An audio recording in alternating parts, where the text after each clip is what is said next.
Bado Israel ina mpango ya kuwaondoa wakazi wa ukanda wa Gaza. Mpango wake ni kuona inamiliki maeneo mengi zaidi katika maeneo mbalimbali katika eneo la Mashariki ya Kati, hususan Palestina na haswa ukanda wa Gaza. Na wakati huu imebainika kwamba Israel inashinikiza nchi za Kiafrika kuwachukua Wapalestina wanaoishi katika ukanda wa Gaza.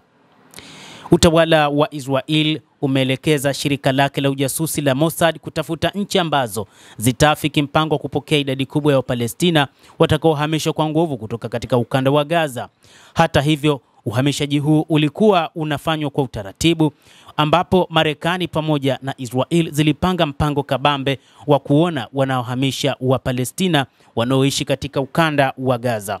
Hata hivyo, mataifa kama vile Misri lakini pia na Jordan ni moja kati ya mataifa ambayo yaliteuliwa na Marekani baada ya kufanyika kwa mkutano kati ya Rais Donald Trump wa Marekani pamoja na Waziri Mkuu Benjamin Netanyahu nchini Marekani. Na pendekezo lilikuja ni kuona namna ambapo Jordan pamoja na Misri ziwachukua Palestina na kuishi nao. Ikumbukwe bado kuna Wapalestina ambao wanaishi katika mataifa hayo mawili kutokana na vita ambavyo viliibuka tangu mwaka 2023.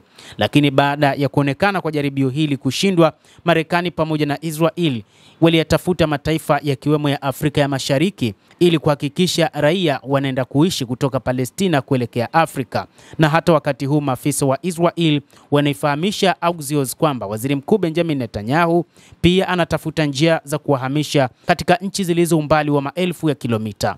Maafisa hao na afisa mmoja wa zamani wa Marekani wamedai kwamba mazungumzo tayari yamefanyika na nchi mbili masikini zenye mizozo mashariki mwa Afrika ambazo ni Somalia pamoja na Sudan Kusini pamoja na nchi nyingine ikiwemo Indonesia. Maafisa hao wamebaini kwamba Netanyahu alitoa agizo hilo la siri kwa Mossad wiki kadhaa zilizopita. Ripoti hiyo inadokeza kwamba Israel inafuatilia njama hiyo ya kuwafukuza Wapalestina kutoka Gaza, na wakati huo huo inaendeleza vita huku ikitoa amri kwa Palestina kuondoka katika baadhi ya maeneo ya ukanda wa Gaza. Netanyahu na wanasiasa wengine wa Israel wameapa kukalia kwa mabavu maeneo zaidi ya Gaza. Takribani 90% ya wakazi wa ukanda wa Gaza tayari wamehamishwa kutoka makazi yao kutokana na vita. Zaidi ya watu 50,000 wameuawa na wengi wao wakiwa ni wanawake na watoto. Wapalestina wanapigana kwa nguvu.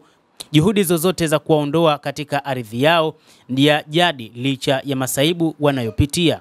Rais wa Marekani Donald Trump alifichua kwa mara ya kwanza mpango wake wa maangamizi kwa ajili ya watu wa Gaza mnamo mwezi wa Februari.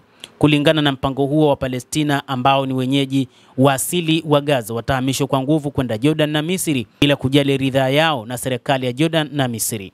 Tangu kuanza kwa mauaji ya kimbari ya Israel huko Gaza, makamanda wengi wa Israel pia wamekuwa wakitoa wito wa kusafisha kikabila Gaza, ikiwa ni pamoja na mawaziri wa utawala wa sasa wa Israel.